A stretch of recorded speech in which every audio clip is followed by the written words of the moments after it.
Welcome to Breaking Ties, Is Divorce the Answer? This is your go-to source for practical advice and support when considering if a divorce is the right answer for you. Join us each weekday for a quick chat where we'll uncover a variety of topics such as child custody, property division, and self-care. Together, we'll explore the emotional, financial, and legal aspects of divorce and help you find the best path forward for you and your family. Here is your host and Certified Divorce Financial Analyst professional, Mike Fulkerson. Hello and welcome back to day 2 of the Breaking Ties interview series. And we're going to talk with a professional who assists those either before or after the divorce process. And they're going to answer some great questions, maybe some common questions you have or more advanced questions. I'm your host, Mike Fulkerson, and with me today is Kristina Hughes. And Kristina is a luxury travel designer with Travel A Latte. So we're going to get some really great information like we did yesterday. And if you haven't listened to yesterday's episode, please go back and listen to it.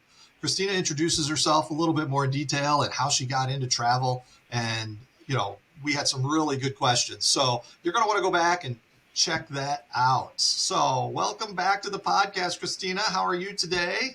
Thank you. I'm great. Thanks.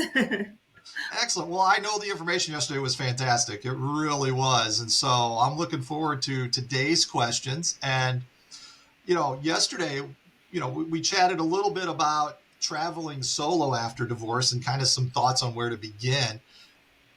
When we're, what if someone's divorced with kids, and now they're traveling with kids by themselves? Would our destinations change? Where do we start with planning for, say, a family type of trip, but it's, mom and kids or dad and kids? Yeah. So I think that's a great question, and something that, I get all the time as far as just even traveling with kids. So I'm a specialist in designing trips for families and for traveling with kids. And that's a common question anyways, is I can't even take my kid to a restaurant for more than an hour. How am I supposed to take them to Europe or, to another destination? Like it just seems so overwhelming. And so I think one tip is, have somebody in your pocket that you can help, that can help you, is something obviously I'd recommend as a travel advisor, because, it is scary and hard if you're not used to it, to figure out how to do it all yourself.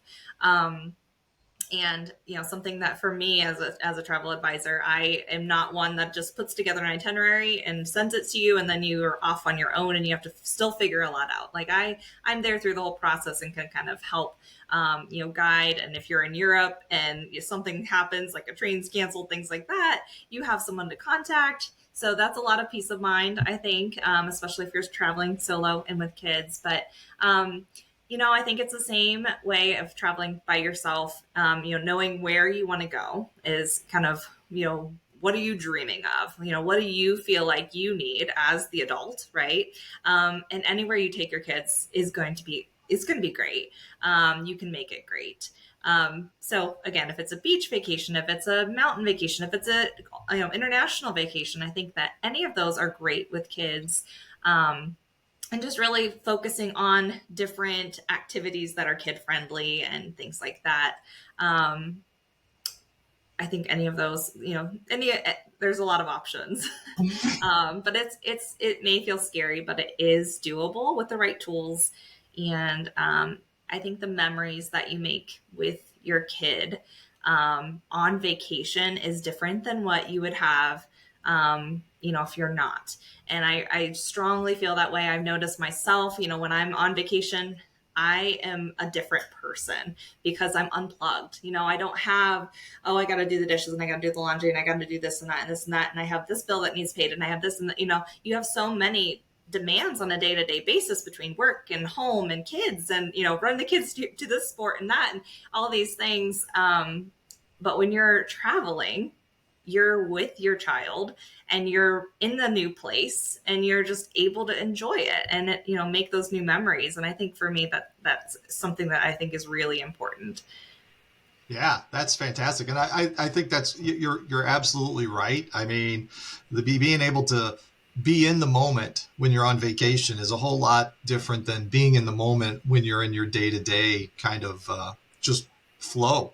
Yeah. Because you got your routines and you got your patterns and you got your things and you know all the stuff. But when you're on vacation, you don't have all that overarching pieces of life that are just intruding on the day-to-day kind of thing. You get to actually spend time with your kids, enjoy them and stuff. And after divorce, that's very important, is to keep that connection to your children, whether you're the custodial parent or you're the parent that moved out. And so you want to make sure that you spend that time wisely. Now, we have the trip planned and we're flying to a fantastic destination. It's time to pack for the trip. I know this is kind of crazy. It's tricky with kids. Can you share some thoughts on what we should bring on the plane versus what we should, check into luggage kind of thing?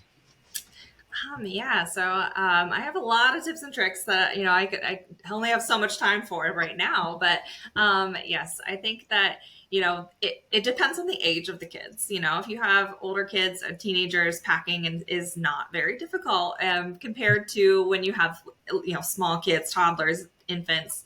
It can be definitely a challenge. I traveled over 30 countries with a 1.5-year-old and a 4-year-old. So I know. And I got obviously good at having a system of, this is the packing list. And this, if you have a packing list, you just go by that. But yeah, car seats and strollers and things like that are things, you have to consider. Are you driving there? Are you going to be using public transportation? How are you getting around? There'll be a lot of considerations with that. But having activities on you, have a backpack and have activities for the kids to do. So we always traveled with,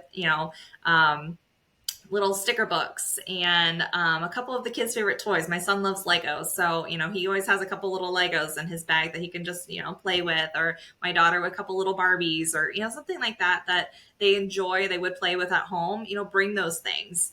Come prepared with multiple little activities that you can kind of change it up. And there are some really good options. There's a from the dollar section in Target, there are these little blocks that you can get that have literally traveled all over Europe with us. And the kids still play with them. And they are the best $1 spent ever because the kids just love them. And all ages of kids that of our friends have used them as well. So, just coming prepared, having things with you. Luggage wise, if you're traveling checked versus carry on, I always recommend having your basics. So your medication, toothbrush, a change of clothes, those kinds of things, having something in your bag, just in case luggage were to get lost. But yeah, otherwise, again, I could share a lot of tips.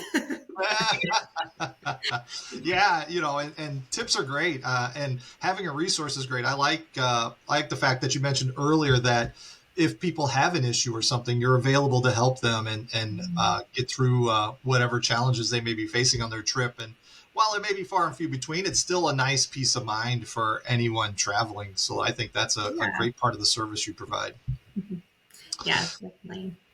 So this actually concludes the second of our 5 days. So I want to have everybody check out day one. Also, encourage you to join us tomorrow as we continue our discussion on travel and divorce. So Kristina and I would like to thank you again for joining us today on this episode of Breaking Ties, the interview series. Should you have any questions for Kristina, her information is going to be in the description. You can reach out to her. She is happy to assist. Divorce is not the end of your story. It is the start of your next great chapter. And we will see you tomorrow. Have a great day.